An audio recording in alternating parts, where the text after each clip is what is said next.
I know that we've got lots of people to introduce, so we'll go ahead and get started. Hello, everybody. My name is Julene Chevalier, and I am the Division Director of the Museum Education Division of the National Art Education Association, or NAEA. We are I'm going to model a quick visual description of me and my setting. So I am a white woman with purple glasses. I have short, dyed dark red / purple hair, and I'm sitting on my couch in front of a wall that is kind of a light yellow in color, and I've got an art print behind me that features fire escapes of brick buildings, probably in New York. Really glad to have folks from T-AAME here today, which is Trauma Aware Art Museum Education.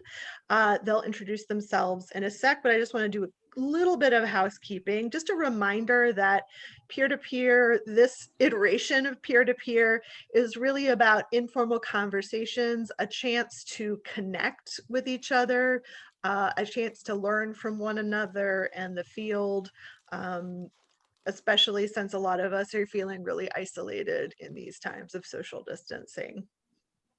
If you are feeling comfortable, please share your video to create that sense of community, but knowing that we are all over Zoomed and sometimes we need to turn off those cameras to take a break, emotionally, mentally, etc. Feel free to do what works for you. Feel free to eat your lunch, be you. If you're not speaking, please do mute your microphone. And if you want to edit your name to reflect your organization, your pronouns, etc., I forgot to mention in my introduction that I do use she, her pronouns. And if you wanted to edit your name, usually if you mouse over your face, there's those 3 little dots to the right of mute, and there you can choose rename and add details there. We definitely have the chat function available, so if you want to comment or ask a question, please feel free to use that. And as moderator assistant, I'll be monitoring that to help raise questions or comments that arise there. Also, since we've got a lot of people speaking from T-AAME today and a lot of people on the call, which is great, I encourage everybody to, once you do start talking, to just identify yourself with your name. So, hi, it's Julene and blah, blah, blah. That helps us track a whole bunch of stuff, and just as participants track as well. Let's see, we don't have captioning available today, but something we are exploring for the future. I did already let folks know that we are recording, and on Thursday we shared a slide, and so I think today there probably will be a slide too, so that'll come up in the presentation. And I think that's all I have to share to get us started. I feel like there was another thing I wanted to mention and can't remember at this moment. I know what it was. I want to thank the peer-to-peer committee, and that great list of things that I just went over is thanks in large part to Gwen Fernandez, who's on the call. Other members of the peer-to-peer committee are Mike Deach, and I know everybody's names, it's just accessing them in my head, and Kylie Crook. So those are our 3 main committee members who are helping create these now monthly peer-to-peer sessions. So really, like I said, thrilled to welcome members of T-AAME here today. We've got Andrew Palomara, we've got Laura Lynch, Laura Evans, Rana Ostheimer, Emily Wiscara, Stephen Liguri, Jackie Armstrong, and did I already say Andrew? I think I already said Andrew, but just in case I didn't, Andrew Palomara, and I feel like I probably missed somebody, so I apologize and ask you to introduce yourself at that time. I will turn things over to them now. Awesome, thanks, Julene. Yeah, so I figured a nice way for us to introduce ourselves is to talk about just very briefly how we got into this work. So I can start. My name's Andrew. I'm at the Cincinnati Art Museum.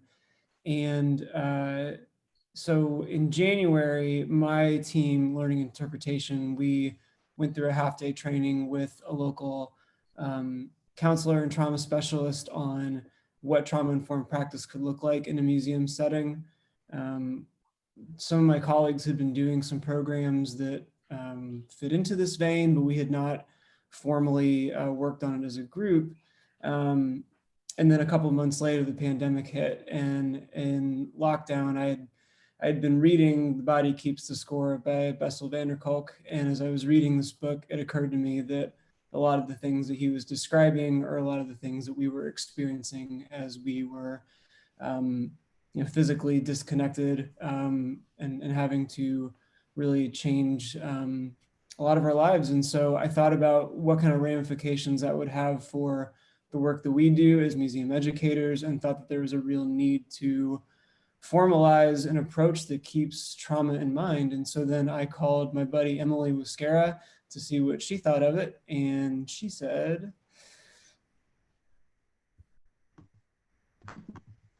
Thanks, Andrew. I'm going to turn off my video while I talk to help with my lag a little bit. Yeah, I'm Emily Wiskera. I'm from the Dallas Museum of Art, where I'm the manager of access programs.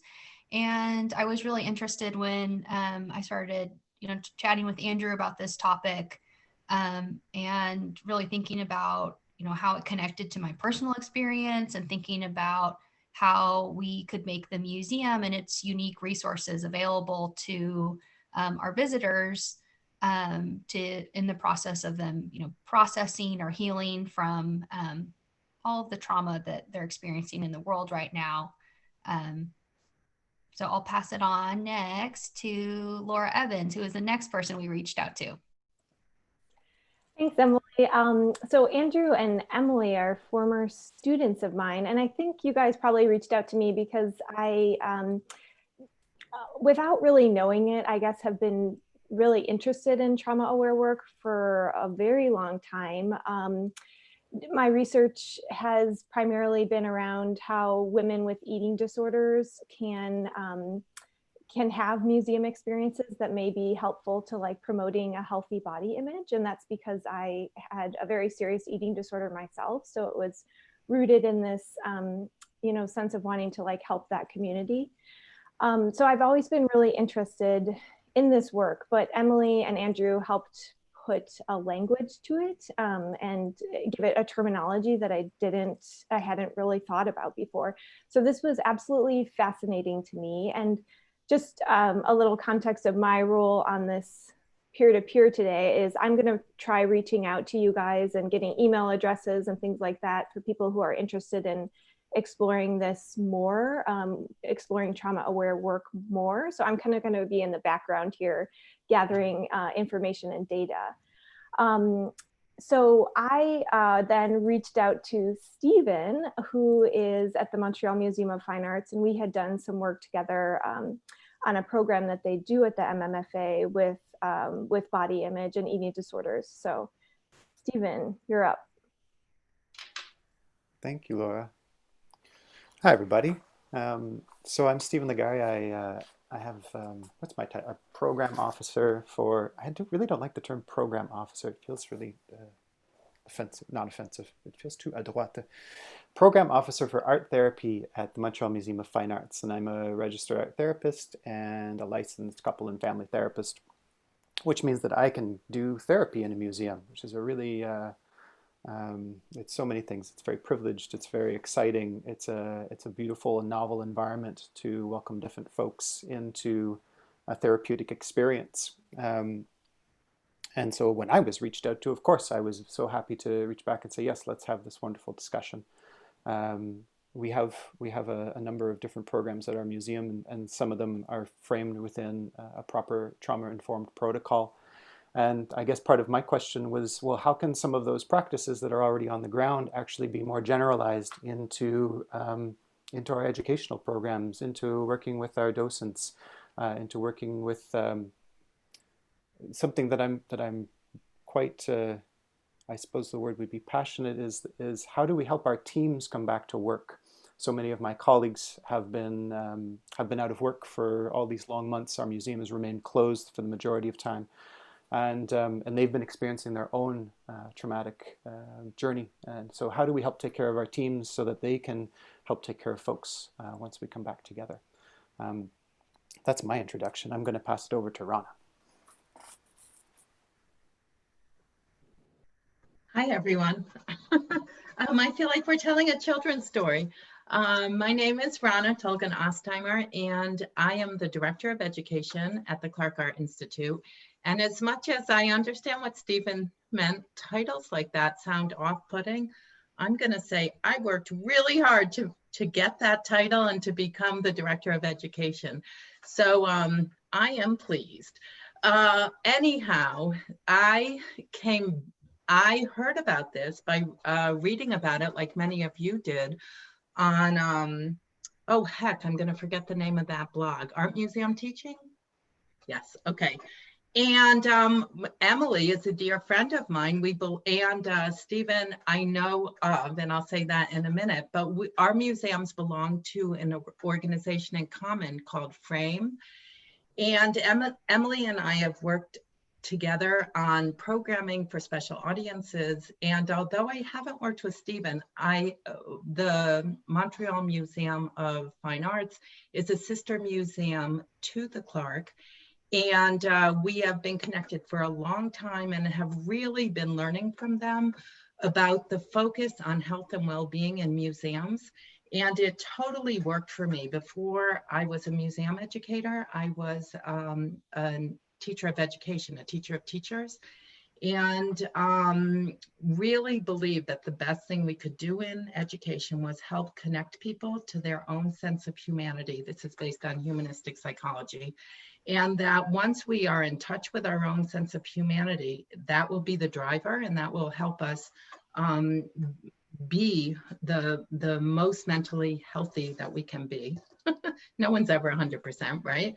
But anyhow, so when I was hired at the Clark, the goal was for me to reach more people, to be more relevant to more people than those that wanted to learn about art from an art historical point of view. So our team went about coming up with a definition of, well, what is art then, if it's more than this academic idea? And the definition we came up with was that art is a reflection or expression of human experience, imagination, and values. So engaging with art is truly just in a vehicle to engage with humanity, our own, each other's, and the idea of humanity in general. And this really led us to believe and understand that engaging with art is therapeutic. The word therapeutic simply means healing. And so it offers a way to reconnect us to our own humanity and, again, each other's in a world that we think is rather dehumanizing, especially now, right, where our only connection is through electronics. And I've long been interested in that sort of gray area between therapy and therapeutic, and what educators do versus what therapists do. And the distinction that I would make is therapy is designed to focus and help someone overcome a specific problem. I think therapeutic experiences can also do that, but our goal is not necessarily on an individual problem, but again, it's on reconnecting with humanity, which in and of itself is therapeutic. So that's my piece. And then Jackie, who's been doing so much of this work on her own, and I know all of you have been, that's why we're all probably in this meeting together, contacted us, and it made the most sense to have her join us. So pass it over to Jackie. Hi, I'm Jackie Armstrong. I'm a visitor researcher at MoMA based in the education department. I guess I really have three main reasons that I became interested in trauma-informed practice. So as a visitor researcher, I spent many years talking with and observing visitors, learning from different audiences. And this need has come to the surface many times, sometimes subtly, but oftentimes more overtly. So, and obviously in the last several months, it's come up even more. But even before this period of time, visitors were sharing deeply personal experiences with works of art, expressing interest in art and well-being and those connections, discussing mental health and more. And also, I just think that anytime a bunch of nervous systems are all in the same space together, whether they're physically or virtually, it's good practice to be trauma aware at the very least. Also, just acknowledging that works of art can be really emotional. And we don't really know what visitors are bringing with them into their encounters with works of art. So therefore, incorporating these practices into programs and other aspects of museum experience can be really beneficial to everyone, not just people who identify as having a trauma experience. I also feel that trauma-informed practices are connected to advocating for accessibility and engaging in anti-racist work. So I think that to me is also part of my interest. And then the third reason is a more personal one, but it's funneled into my professional work a lot, especially during this period when COVID came around, some of the programs I've been working on. So the short version, I guess, of a complicated story is that I have a really extensive trauma history, and I've been working intensely with a trauma and somatic experiencing therapist for the last few years. And during this time, I started reading and researching a lot to better understand what I was experiencing and to feel less alone with that, which then led me to writing more as I began to process that information. And then eventually, as I became more comfortable and started accepting past experiences, began speaking up more about this topic. Also, as I was integrating all these various streams of knowledge. So learning more about trauma continues to be an important part of my own recovery process, but also advocating for these practices to be universally helpful and helping support other people in their own recovery process of healing. It's also something that I want to keep pushing for in the work I do at MoMA. And the only other thing I guess I want to say about it that really sticks out to me is how harmful silence and misinformation is. And so the more this is talked about, I think it is really helpful to people who may be struggling with this or feel like they have to keep quiet about their own experiences. And also, along with that, just how painful it is to not be seen and heard. So I think, again, when you're engaging with trauma-informed practices and being more trauma aware, it's making space for people who might be holding a lot of this on their own. So I'm not sure who I'm passing it back to you, Andrew, or? Yeah. Thanks, Jackie, and thanks everyone else. So as you can probably imagine, it's been a learning process for us. There is no trauma-informed certification for museums like there is with schools. And so as we have delved into this idea, we've looked at the literature that exists and tried to get a sense of what works for our environment and what we can interpret in different ways. And I think I speak for everybody else in the group and say that we're still learning and we're still uncovering new things that help us.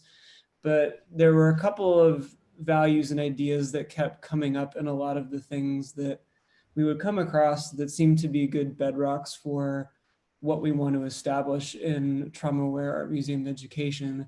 The first is empowerment, and the second is social connection. So a lot of the ideas that we're going to put out today, and I hope that we can discuss as a group later, almost always revolve around those two things. And then I might add as a kind of third component that compassion has a role in it too, that it is really about having a more compassionate approach to how we interact with the public, and to Rana's points about being places of healing, and making it more known that museums can be a place for healing. So I think that those are kind of the core ideas that we coalesced around. So from here, we want to engage in a few different practices with you today to show what this could look like in a group setting. And then we hope to open up the floor for some general discussion and answer any questions that you might have. So I'm going to kick it back over to Jackie for a grounding practice. Sure. So as we prepare to get started and before we get into more activities, I wanted everybody just to take some time to settle into your body, intentionally making an effort to help your body feel at ease and supported for this discussion. That might be placing your feet firmly on the ground, placing a pillow behind your back, shifting your position, taking a deep breath, stretching, or anything else that feels right to you. And I want us to stop and consider that we are all gathered together today on Monday, November 16th, 2020, as peers interested in trauma-informed practice. Feel what it's like to be here together now several days after the election results are in, ready to connect with and learn from one another. Take a moment to notice what it feels like to be amongst people willing to give thought to these issues and how together we can all hold space for one another. Know that during this discussion, you have the agency to participate in any manner of your choosing. You are free to turn your video off or keep it on. You can share in the chat or on mic. You can ask questions or listen to what's raised by others. You can take a break if you need to, or even leave the gathering, and everything in between those options. Lean into the sense of empowerment you have as a participant and a peer. And next, look around your space that you're in, bringing your attention to where you are right now in this moment and what's around you. Orientate to the present time and sharpen your awareness by opening up your senses, noticing specific sounds, smells, textures, maybe the details and colors of objects around you. Let your mind sort through this information and land on what feels most grounding for you. Pause and hold whatever that is in your awareness, recognizing that you can return to the sense of groundedness it offers whenever you'd like to. And lastly, notice the invisible boundary you have around you, like a force field that can help you navigate the world when things feel like they're encroaching on your energy, emotions, or physical being, but also something which is permeable, capable of allowing you to create connections, tolerate a range of emotions and sensations, and have new experiences. Know that this is yours to adjust as needed. May you feel at peace in your body, connected to your heart space, and grounded in the here and now. So I'll just pause for a minute so everybody can take that in a little bit. Maybe stretch if you need to, or take a deep breath. And I guess I wanted to say, or maybe you're wondering, like, why did we decide to start with a grounding, especially when we only have an hour and it's not a lot of time, especially given that talking about trauma-informed practice is such a big topic. But we really wanted to prioritize everyone's well-being over the discussion, realizing there's only so much we can all talk about today, and anticipating there'll be many more chances to come together in the future. Also, taking time to ground enhances the overall experience and typically leads to a more generative discussion because it helps people emotionally regulate, which then creates room to take things in. Trauma-informed practices actually also favor a gentle, regulated pace over one that's fast and furious. It's just helpful for the nervous system in that way. And establishing connections, cultivating a sense of empowerment, having compassion for self and others are all part of being trauma aware and putting that awareness into practice. And I'm just going to point out a few really key aspects of the grounding. I incorporated a bunch of things into the grounding we did, but you can do one that's much simpler. It doesn't have to have all these parts to it, but I wanted to show that it can be helpful to situate and orient us in the present moment, which is why I mentioned the date. It acknowledges the space we hold together, so talking about us as peers and colleagues. It sets up an invitation for people to take control over their experience for the discussion. It also encourages people to practice self-care and honor their needs. And the external sensory input is really helpful to ground to the present moment. Connecting to the physical and external establishes a sense of embodiment, recognizing that sometimes internal experiences can cause emotional flooding or overwhelm, leading to disconnection and dissociation, which is really especially true for anyone with unresolved trauma. So a lot of times if I'm beginning a program, I like to have a grounding, which then sets it up so that if later in a program we go inside a little bit, people can always come back to that grounded place we started from. And so that's the main thing I want to say about grounding. I don't know if I should give a definition of trauma now before we do the other activity, or? Yeah, Jackie, that'd be great. Great. So the definition of trauma I'm going to share with all of you is a combination actually of two definitions from two experts on trauma. One is Dr. Peter Levine, who's a leader in somatic experiencing, and then Dr. Elizabeth Howell, who specializes in trauma and dissociation. It's important to remember that people define trauma in different ways depending on what they specialize in, but these are amongst two of the ones that are most widely accepted and used definitions. So trauma is something that happens that overwhelms us is the first part of it. It is anything that is too much, too soon, and too fast, where there isn't time or space to process and integrate that experience. Trauma then becomes stuck in our bodies and subconscious experiences. Trauma and dissociation are interconnected, as a traumatic experience is causing a break in the meaning of experience, narrative memory, body processing, as well as affect regulation. And in thinking about this definition, it's important to realize that trauma is not so much the event or events, but what happens in the body as a result of those experiences. So there are many types of traumatic experience. It can be anything like, I think people think about things like childhood abuse and neglect, interpersonal violence, but there's also like development and attachment trauma, systemic oppression, racial injustice, medical and health related trauma, immigration trauma, natural disaster. It's really, again, like how your body's responding. And trauma symptoms range from mild to severe, short-lived to chronic, depending on a range of variables for everybody. And dissociation, the process of keeping things apart so as not to be crushed by overwhelming experience, is a key feature of trauma response for most people and exists on a spectrum. So it's also thought of as being a creative, adaptive strategy in the face of trauma, something your brain's going to do for you. But it's also a process which can cause distress and disruption in life when it no longer serves the original purpose it did at the time a traumatic event took place. So that's kind of a brief overview of that. And now I think I'm turning it over to Stephen and Emily. Jackie, before we do, is there a way that you could drop that definition in the chat just so people can mull it over? Yeah. That'd be great. Thank you so much. Thank you so much, Jackie, and thanks for that grounding activity. It allowed me to travel outside my window in my awareness for a little while and even notice that there's some light breaking through an otherwise cloudy day. And with that lovely metaphor, I'd like to invite you to put any pens or notes aside that you might be using at this moment and invite you into a virtual gallery space. I gathered together a few artworks from our Canadian and Quebec collection that feature elements of the natural world. Thematically, it seems to be something that's coming up time and again in a lot of the groups that I'm doing. And during the pandemic, it seems that our relationship to nature has become, if not only intensified, then essential for our well-being and even a way for us to connect.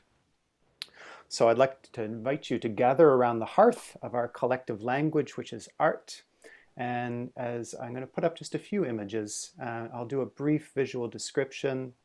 If people would like to have more of a visual description, please put it in the chat. I'd be happy to provide some more details, or my colleagues can do the same. And what I'd like to invite you all to do is just put some words that are coming to you, whatever those words are, as you are noticing. That's really the key word for me, is what do you notice? What do you notice when you're encountering an artwork? I feel that this is one of the most, and I'm not telling you anything you all don't already know, but one of the most important bridges that we have when we're working with our publics, with our groups, with our individuals, is that bridge to their experience of sometimes noticing for the first time.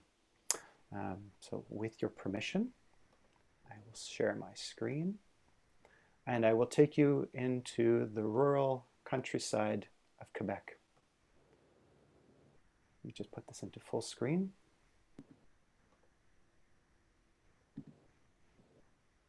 All right, I'm going to keep my, maybe I'll ask one of my colleagues. Andrew, would you pay attention to the chat? And as words come up that people are sharing, would you mind just saying a few of them out loud? Sure thing. Okay, so as a brief visual description, we have what in real life is quite a large painting. There are rolling hills. We can see where the mountains meet the ocean side. There is a small, colorful village that recedes off into the distance. And right in front of us is a long gray road. There are a few trees smattered around the houses in the village.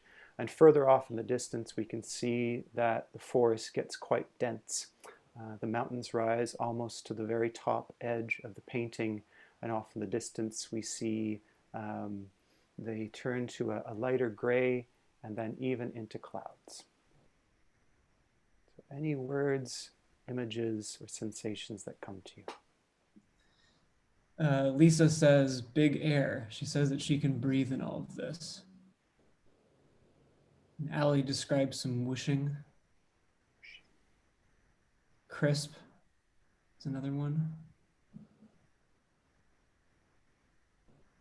Peaceful, rolling, open, expansive.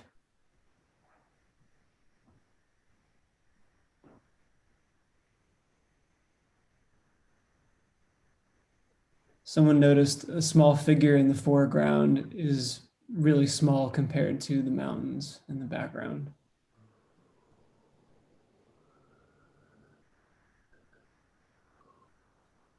Maybe one more, Andrew, if someone has a reflection for us. Movement. Movement. Well, on that note, I will move to our next image.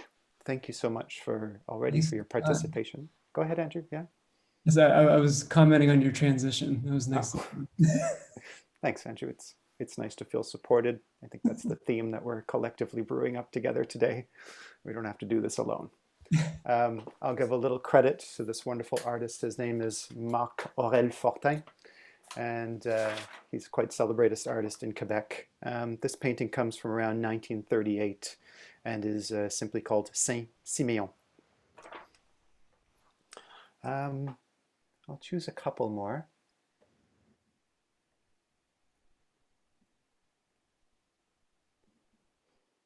So this is actually, I won't tell you what the medium is, but we're looking at an almost square image. In the center is a vessel that either looks like a rowboat or perhaps even a small personal fishing boat. There's a lone figure with their back turned to us.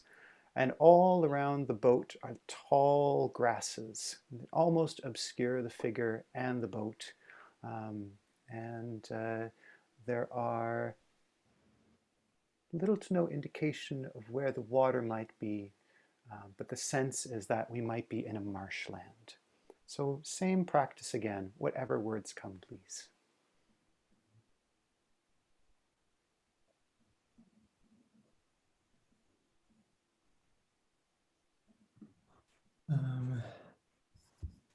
Catching up with y'all. The sound of the boat crunching and brushing the grass. Lost, hidden, lonely, entangled, quiet, hazy edges, moody, secrecy, escape.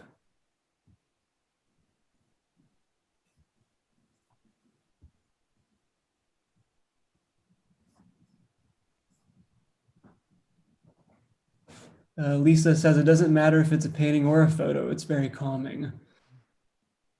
And Jenna added entangled. Entangled.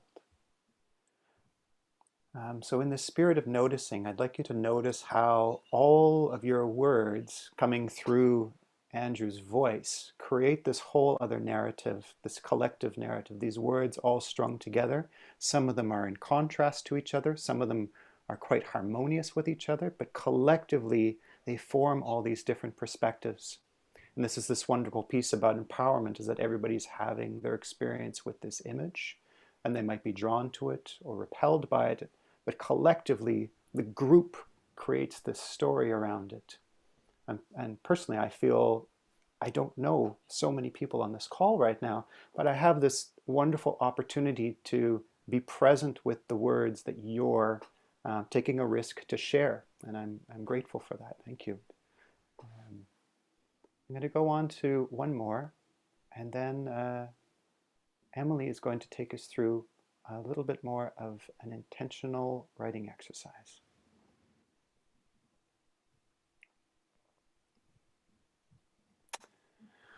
So, as a visual description, we have a horizontal canvas, and there is a lot of movement. The center of the image holds a lot of blue, perhaps suggesting the presence of water. And off further in the distance, we have what appears to be either the movements of clouds or the rising of water. The foreground is filled with gray and brown forms that are sort of gnarled together in a way that suggests a coast or the edge. Perhaps this is driftwood. I'll leave the description there.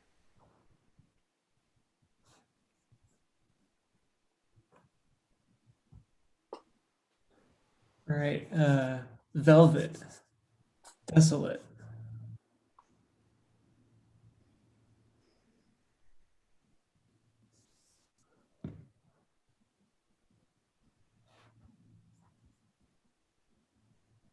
Emerging, sensual, alive, stormy, weathered, deserted, hopeful, powerful, shimmering. The sky makes me want to look more closely to see if any of these neutral colors are raw canvas or if the whole surface is covered in paint.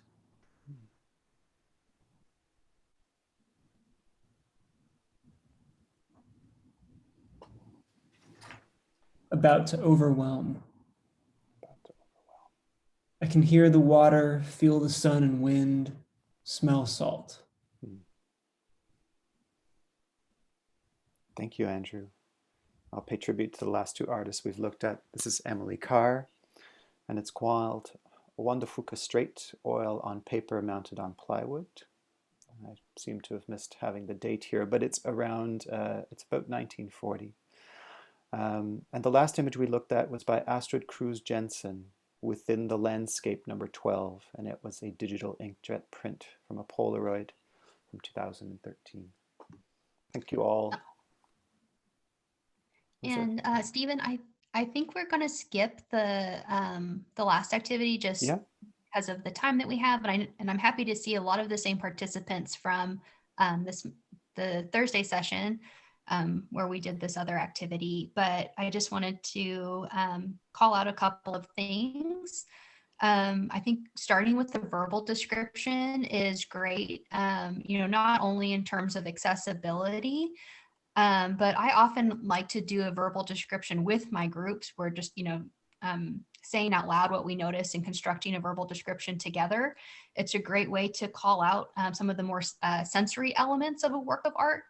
And having a sensory experience with a work of art is a great way to create new sensory memories that are, empowering and feel safe, that can live alongside really strong sensory memories from trauma. So just a little bit of a note there. I loved how Stephen modeled that, just acknowledging people's responses. You don't have to interpret them or even really comment on them, but just creating space for one another and space for connection. Something that you can do too is incorporate more writing or sketching into a response. An idea that Laura modeled in a past conversation was passing out note cards, having everyone create an anonymous response, so no name on the note cards, pulling them all together and then reading them out loud. Some prompts might be something like, how does this image resonate with you today? And reminding participants that how much you share is up to you, to feel like you're in control, to share as much as you like. And that, that this really is, we're trying to create a safe space for connection. With that, I'll pass it back over for some discussion. I think pass to Andrew, is that correct? Emily, can I just want to comment on two things, which are addendums to what you said, that when we ask everyone to respond, it doesn't necessarily even have to be in shared language. We could ask people to make a sound, whether that's a purr or a roar. You could go around and have a sound whip or even a motion whip.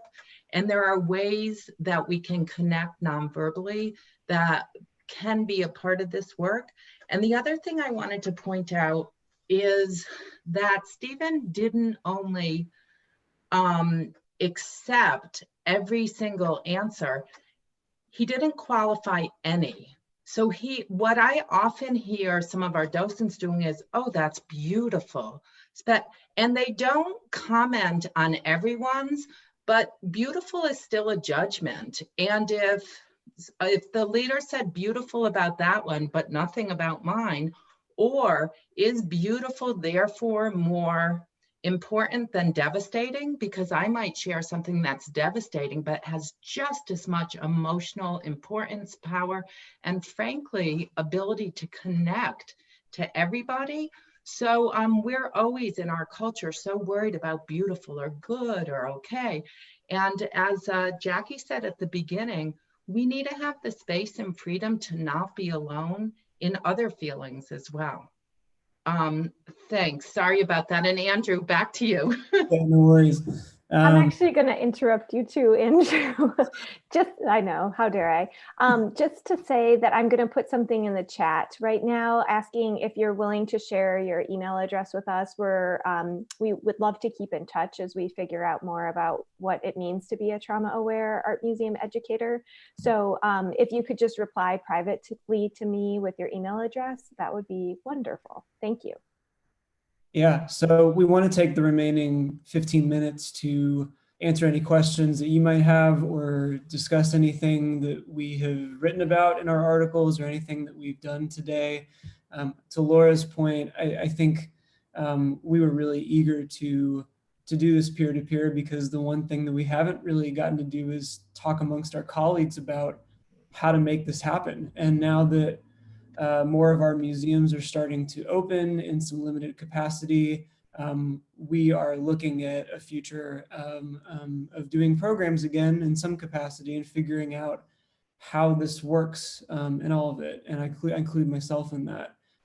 So if you want to unmute and ask a question, you can. If you want to type in the chat, you can. I should also add that I have to run to another meeting in a few minutes, so I will disappear pretty soon. But wanted to open the floor to anyone who has a question. Hi, I'm Lisa Ortega, and I'm using my phone. It will be easier to talk than to type on my phone. I am very interested in this theme. I am a museum educator as well at the University of Puerto Rico Museum. And I was not aware of mental health or all these things until I went through my own personal situation 4 years ago. And it's very important to also talk about our health in our environment. There's a lot of pressure on educators because we are the face of the museum. And I had to put my best smile when I was just shattered inside. You know what I mean? So it's very important that we talk on both ends, how we take care of ourselves. And that's how I also put more care on the people that I met every day. Listen to them more, look at them more and see their reactions.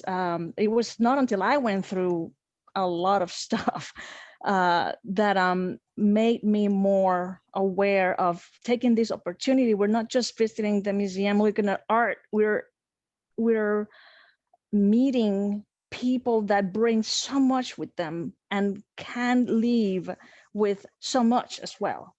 And it's in our hands. So I'm gonna share my email. I want to be part of these conversations. Thank you, Lisa. Yeah, excellent point.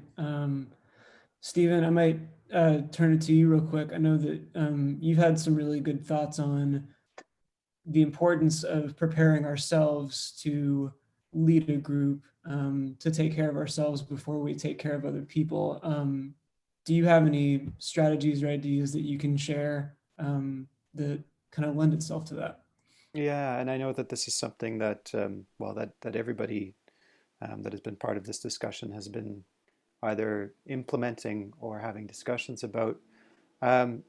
It may, I don't know if it sounds funny or not. I've been starting with art, kind of like we just did now. So few of our meetings actually include works of art. It's all about program development, strategy, response, reaction, growth. And so little is actually about slowing down and being with the art. And the recent response from my team is that they also want to begin our meetings this way. It seems like such a small thing, but it changes our relationship to each other. And those ways of working will take time to change, but they are ingredients in building healthier team relationships. So that's definitely one, whether it's looking at or creating together.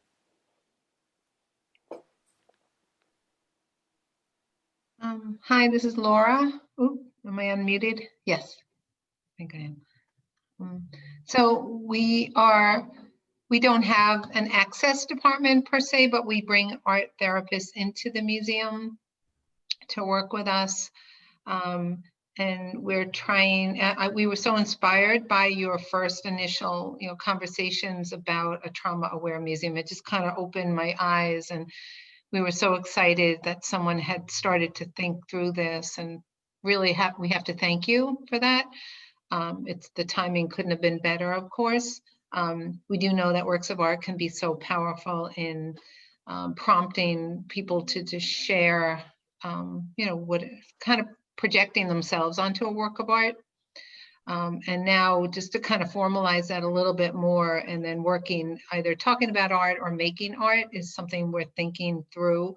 We were all in a rush to get it all done initially, but had to slow down because everything else happening, and plus we were closed for a while. But now thinking through and knowing that this whole trauma, or whatever degree, what people are experiencing, will continue on. It's not all just going to be finished if everything goes away and we have a vaccine, right? Or if whatever, a new president in office. There's these kind of continued kind of traumatic feelings we're all experiencing. So we're developing that. But one thought that I had, we're a very small museum, but is reaching out to an art therapy department at a university or school might be a way to kind of bring in a resource. We're looking to do that as well. So. Yeah, that's a great point. Thank you, Laura. I know that's something that I've advocated for in at least one of the articles that we wrote, is partnering with a local counselor, or if there is an art therapy department at a nearby university. I'm willing to bet there's someone in your region, in your city, that you can use as a resource. And that kind of goes back to what Rana was saying at the very beginning, that we're not advocating for museum educators to be therapists and to do therapy in the galleries, unless you're qualified like Stephen. And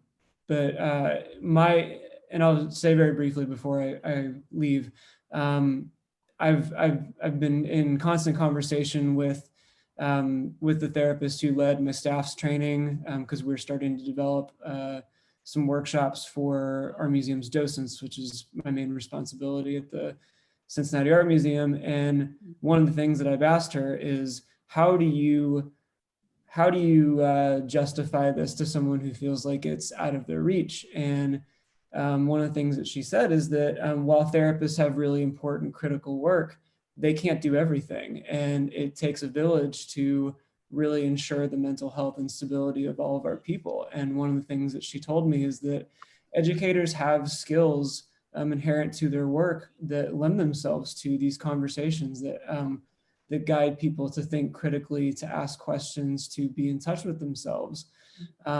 It's a different type of work, and toward a different end than maybe what a therapist does. But she was, pretty adamant that that educators can complement the work that therapists do. So I would encourage you to find, and it looks like Stephen just posted a really good link in the chat for the National Art Therapy Association in the United States, where you can find someone in your area. I very much recommend doing that. That can really help for sure.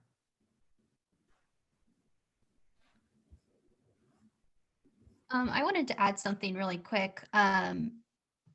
Laura Lynch brought up a point too about this being something that is going to continue for a while. And I think that's a great point, and important to note that we normally don't start really processing trauma until we're in a state where we feel emotionally safe to do so. So it might be, a little bit of time before people start having, those trauma reactions start coming more apparent, or affecting them, or that they're able to kind of start digging into them a little bit. So this is also, a great time to work on a trauma-informed practice to be more prepared for ourselves and for others. I also see a note here that Jenna Green has conducted some research on museum-based art therapy and is happy to share. So thank you, Jenna, for that. It seems like she has some great results and a lit review that's helpful. So I'm I'm sure that would be really helpful. Would love to see it. Are there any other questions or thoughts that people would like to share? Emily, I just wanted to say one quick thing, which is if it's less frightening to people to say humanizing instead of offering therapy, that it just might be more comfortable for an educator. I know at our museum, a lot of people are worried about lawsuits when we use the word therapy. It sort of takes it into a whole different zone. But again, what Stephen's showed us is, there can be therapy with a capital T, and there can be therapy, playing with my kitty cat, which for me can actually be therapy and not just therapeutic. But I think the semantics get us mixed up. One of the things that was shown was that each of our perspectives had validity. And Carl Rogers, a therapist that I really like, basically said, once we see that our own truth is validated or heard or understood by somebody else, that in itself moves us along in the therapeutic process. So again, what we do is validate people's perspectives. And it's not, that alone is very important. Notice Stephen didn't take us through any great interpretation or trying to weave together the different ideas. Each of them was perfectly valid standing on its own. This is Julene. I'll just jump in and say that it seems like we can encompass a lot of these practices and hopefully add them to our toolkits, our tool belts, our toolboxes, as many of us say, I know, of just best practices, right? It's all of this is really good educational pedagogy and strategy, and to being compassionate humans and creating spaces where people of all ages and backgrounds feel comfortable and safe in many different levels. So I'm really, really appreciative of all of your time. If folks do have more questions, please share them in the chat. I will also let everybody know and remind folks, if you don't already know, that the NAEA convention this year, or 2021, is going online. The pre-conference will also be online, probably in late February. So around February 23rd, 24th, 25th, that's my dog Luigi. Many of you know him by name and voice these days. And the folks from T-AAME have expressed interest in participating in pre-conference. So if you're interested in, keep your eyes open in your email inboxes to see more there. Other final thoughts or closing questions from the group or from anybody listening or watching?